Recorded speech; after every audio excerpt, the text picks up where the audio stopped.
Hello बच्चों, आज हम संस्कृत में अपना नया पाठ द्वादशः पाठः कः बलवत्तरः यानी पाठ 12 कौन बलवान शुरू करने जा रहे हैं। इस पाठ में हवा और सूर्य का झगड़ा होता है कि कौन बलवान है और दोनों आपस में झगड़ते हैं कि मैं बलवान हूँ और अंत में दोनों निर्णय करते हैं कि इस तरह यदि हम झगड़ा करेंगे तो इसका निर्णय नहीं हो पाएगा कि आखिर बलवान है कौन।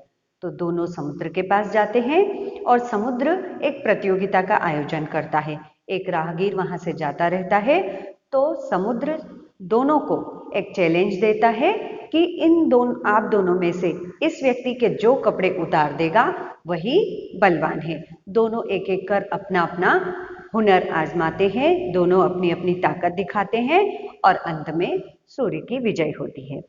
इस पाठ से हमें यह शिक्षा मिलती है कि हमें किसी को भी यह नहीं बताना चाहिए कि हम क्या हैं और कैसे हैं। हमारे गुण ही सामने वाले व्यक्ति को अपने आप बता देंगे कि हम क्या है। तो चलिए हम इस पाठ को संस्कृत में पढ़ना शुरू करते हैं। अपनी पुस्तक का पेज नंबर 167 निकालिए। द्वादशः पाठः पाठ 12 कः बलवत्तरः। कह यानी कौन, बलवत्तरः यानी बलवान। कौन बलवान है, पाठ 12 में हम पढ़ते हैं।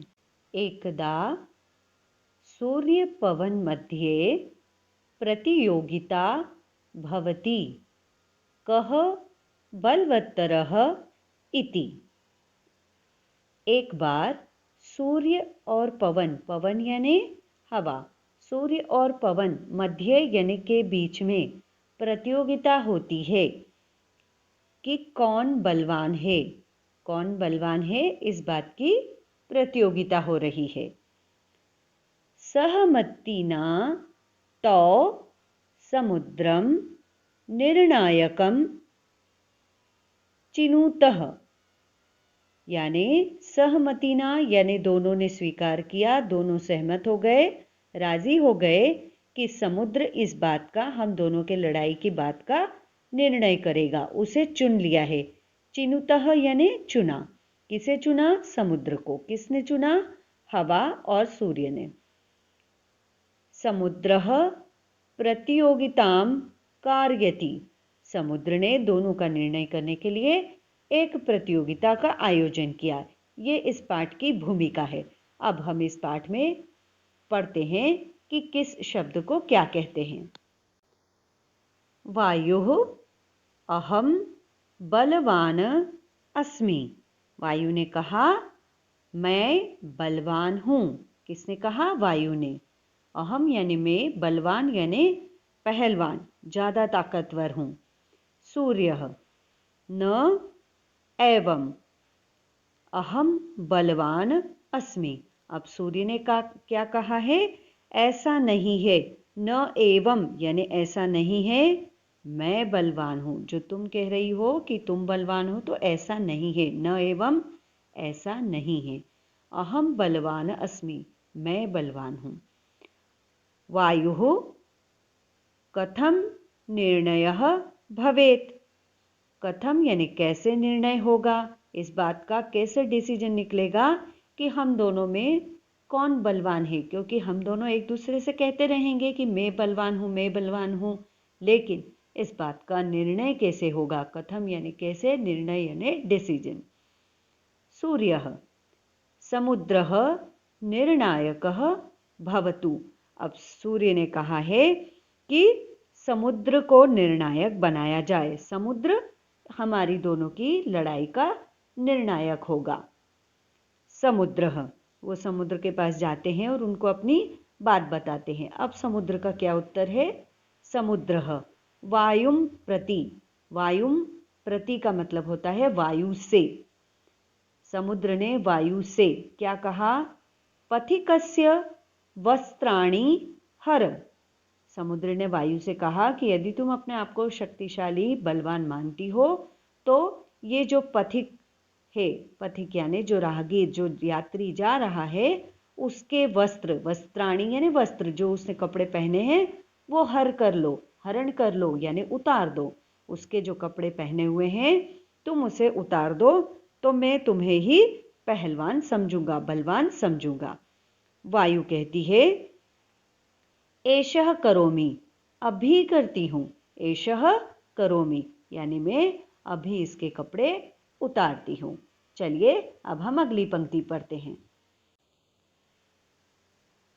वायुः तीव्रतरम वाति। जैसे ही समुद्र ने कहा कि तुम इसके पथिक के कपड़े उतारो वायु से, तो वायु ने तेज तेज बहना शुरू कर दिया, यानी हवा तेजी से चलती हुई उस पथिक को डराने लगी। वहती यानी बहने लगी। यथा यथा वायु वेगः वर्धन्ते। जैसे जैसे वायु की गति बढ़ती रही, तथा तथा सह पथिकः, तथा तथा यानी वैसे वैसे, यथा यथा जैसे जैसे, तथा तथा वैसे वैसे, सह पथिकः वह जो पथिक था, निज वस्त्राणि दृढ़म धारयति। जैसे जैसे हवा ने अपना वेग बढ़ाया, अपनी स्पीड बढ़ाई, वैसे वैसे उस पथिक ने निज वस्त्राणि यानी खुद के वस्त्रों को, दृढ़म यानी तेजी से, धारयति यानी पकड़ लिया। सूर्य जैसे जैसे वो हवा चलती गई वैसे वैसे वो अपने आप को अपने वस्त्रों के साथ दृढ़ता के साथ खड़ा रहा। अब सूर्य ये सब देख रहा था, समुद्र भी देख रहा था। हवा ने बहुत कोशिश की लेकिन वो सफल न हो सकी। समुद्रः सूर्यं प्रति। समुद्र अब सूर्य से कहता है, सूर्यं प्रति यानी सूर्य से कहता है। अधुना त्वं वस्त्राणि हर। अब तुम्हारी बारी है, अब तुम वस्त्र उतारो। अधुना यानी अब, त्वं तुम, वस्त्राणि वस्त्र, हर यानी उतारो, अब तुम वस्त्र उतारो।